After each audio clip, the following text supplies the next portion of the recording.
Jadi ada 3 tahap berbuah.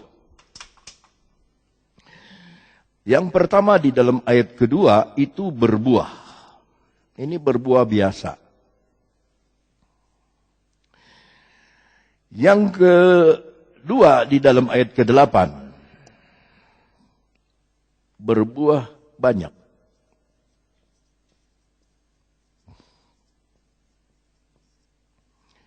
Dan yang ketiga itu di dalam ayat 16. Berbuah tetap. Atau tetap berbuah. Nah, kebanyakan kita baru sampai nomor 1 kita berbuah, kita sudah senang. Berbuah kok, ada hasil. Tapi Tuhan tidak mau hanya berbuah. Dia mau supaya kita berbuah banyak. Dan setelah berbuah banyak, Dia ingin supaya kita berbuah tetap berbuah. 25 tahun yang lalu, ketika saya masih kuat-kuatnya, ada seorang pengusaha dari gereja Bethel Tabernacle. Dia ketemu saya. Pak, kalau Bapak menginjil begini terus, Pak, sampai kapan Bapak kuat? Sana kemari, ke sana kemari. Lebih baik Bapak cetak 1000 awon datu. Maksud Bapak apa? Cetak 1000 awon datu. Kenapa nggak bikin sekolah Alkitab? Ya. Dan dia bukan cuma ngomong. Dia nyumbang. Ya, banyak orang mau ngomong, punya masukan, tapi nyumbang nggak mau. Dia nyumbang. Jadi sekolah Alkitab itu hampir 80% uang dari Jakarta. 20% dari Cianjur, dari yang lain-lain, dari agama Buddha sampai agama Islam pun nyumbang. Ya. Nah sekarang keluaran dari sekolah Alkitab Cianjur sudah 3.000-an.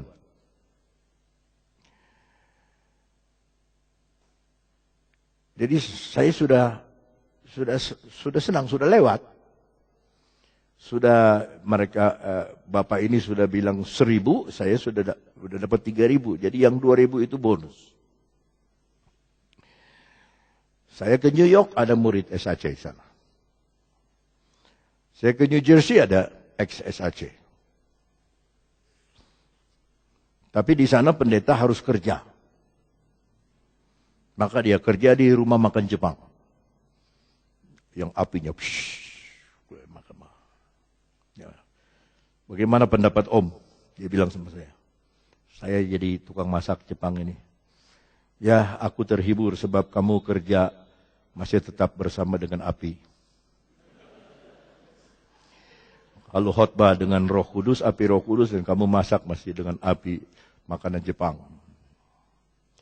Kita di Jepang ada Cianjur, di Tiongkok ada Cianjur, di Hong Kong ada Cianjur, di Taiwan ada, di Malaysia ada.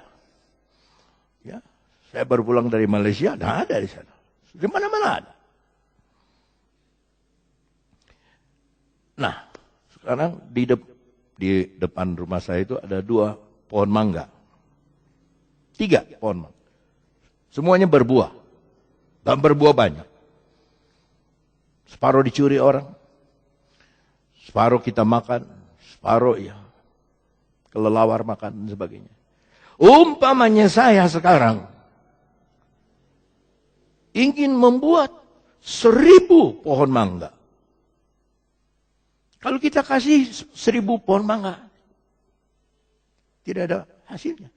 Tapi kalau saya tanam, dari buah mangga itu saya tanam. Saya bagi sama orang, 1.000 orang. Saya tanam. Coba kamu bikin. 8 tahun mereka sudah punya pohon mangga yang sama. Dari benih yang sama. Dan ketika pohon mangga di depan saya ini mati, mangganya tidak mati. Karena ada di 1000 orang yang lain. Itu maksud saya bikin sekolah Alkitab.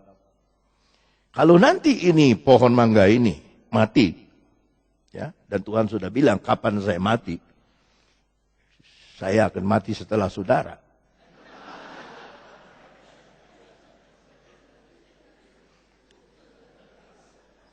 Kalau ada orang bilang, Pak saya capek setengah mati, sudah hampir itu, sudah setengah matinya. Ya. Kalau saya mati, sudah. Saya hanya boleh mati. Tapi benih firman Allahnya sudah tersebar.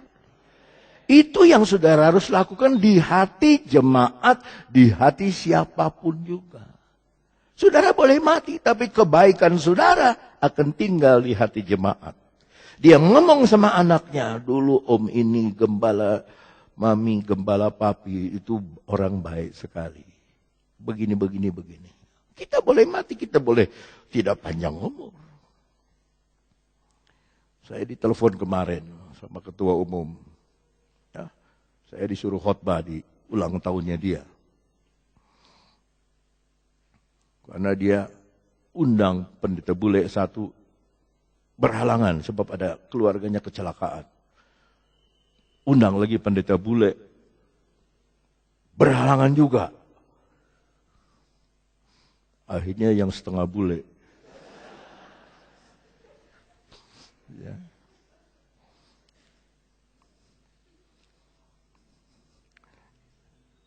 Kalau kita berbuah tetap di dalam Tuhan, kembali kepada 1 Yohanes 3 ayat 6. Indah sekali di sana dikatakan, jikalau setiap orang tetap berada di dalam Dia, di dalam Yesus, di dalam Tuhan, di dalam Bapa, tidak berbuat dosa lagi. Jadi ingat saudara, kita di dalam Kristen, di dalam Kristus itu bukan boleh atau tidak boleh. Om, boleh atau tidak kalau begini? Om, boleh atau tidak kalau begini? Bukan. Tapi mau atau tidak mau. Kalau saudara sudah lahir baru, hidup Kristus tinggal di dalam kita. Ditawari dosa pun kita tidak mau, karena kita tidak mau. Tapi kalau kita belum lahir baru, Kristus belum ada di dalam kita. Sembunyi-sembunyi pun kita cari kesempatan untuk berbuat dosa. Karena memang bukan hidup Kristus yang ada di dalam kita. Makanya Paulus berkata, hidupku bukannya aku lagi, tapi Kristus yang hidup di dalam aku. Jadi buah yang dia keluarkan itu bukan hasilnya Paulus, tapi hasil Kristus yang bermukim di dalam hatinya, mengeluarkan buah. Maka dikatakan dia tidak berbuat dosa lagi.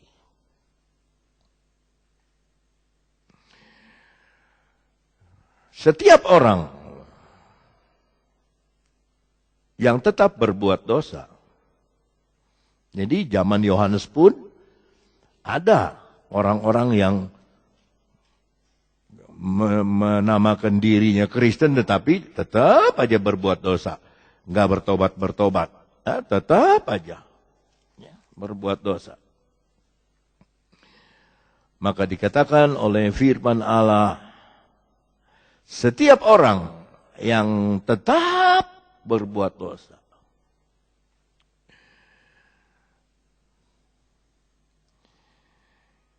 Nah, kan saya udah bilang kalau di kebaktian itu handphone itu dimatikan. Matikan, kalau tidak rendam di aqua. Kan udah dibilangin.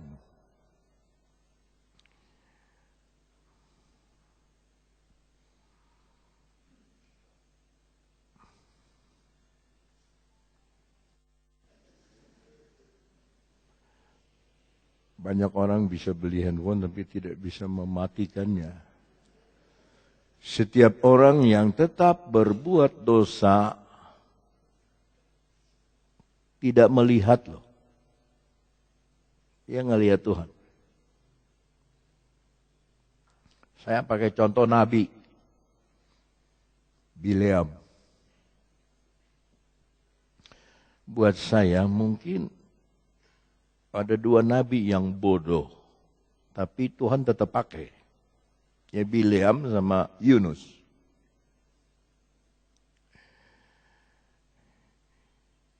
Bileam ini sudah dibilang sama Tuhan, jangan kamu pergi ke Raja Balak, jangan pergi. Tapi dia pergi juga karena dia suka doi, suka uang. Ya. Dan Raja Balak bilang, berapa kamu? Saya kasih uang, minta berapa? Hah? Minta berapa? Saya kasih asal kamu berdiri di gunung, kutuk sama orang Israel. Oke. Deal, berapa? Sekian, oke. Berdiri di atas gunung, dia bernubuat baik. Malah memberkati Israel. Ini pelajaran pertama bagi kita. Kalau orang mau mengutuk kita, Tuhan bisa robah. Dia malah memberkati kita. Jadi saudara jangan takut kutuk, sebab kutuk sudah diambil oleh tubuh Kristus di salib. Dan kita tidak di bawah kutuk lagi. Hanya satu kita ada kutuk, terkutuklah orang yang tidak bawa perpuluhan. Itu ada. Itu ada, betul. Sebab dalam bahasa Inggris, you are cursed by a curse. Kamu terkutuk oleh sebuah kutukan. Karena tidak bawa perpuluhan. Ya, apalagi hamba Tuhan yang nyuruh jemaatnya bawa perpuluhan, dia sendiri nggak bawa. Itu dia lebih dari Bileam nanti. Lalu berikutnya berjanji. Berjanji. Mau ketemu sama Raja Balak di satu tempat. Dia naik keledai.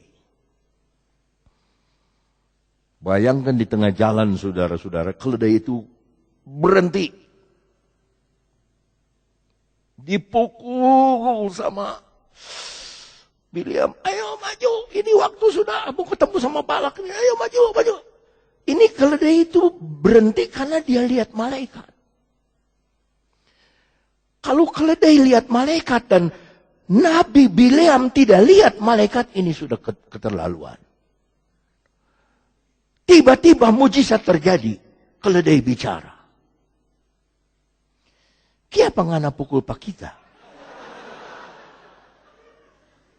Kenapa? Tuhan pukul sama saya. Yang lebih hebat lagi, dijawab. Kalau kita saudaraku tiba-tiba keledai ngomong, darah Yesus. Kaget kita. Dari mana kamu les bahasa Indonesia? Ya, apa terjadi saudara? Karena kamu tidak mau maju. Salah apa? Saya bawa Tuhan kemana saya pergi. Saya salah apa?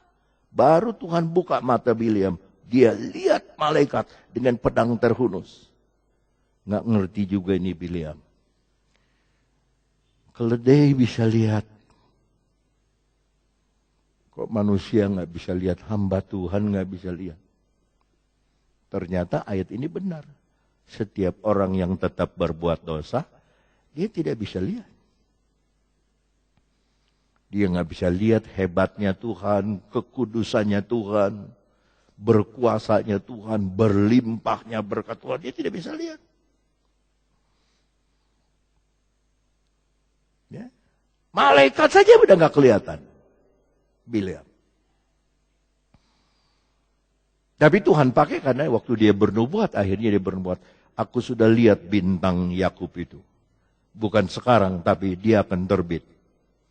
Maksudnya Yesus.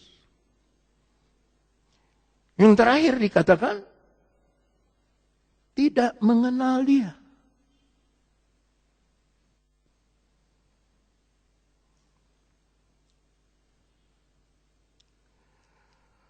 Tidak mengenal dia. Bayangkan loh, sudah beragama Kristen, tapi tidak mengenal dia. Saudara saya tanya, agak panas enggak? Saya agak panas. Ada yang agak panas? Ada panas enggak? Saya mau nyalakan satu lagi AC. Saudara tuh gimana? Tadi enggak, sekarang panas.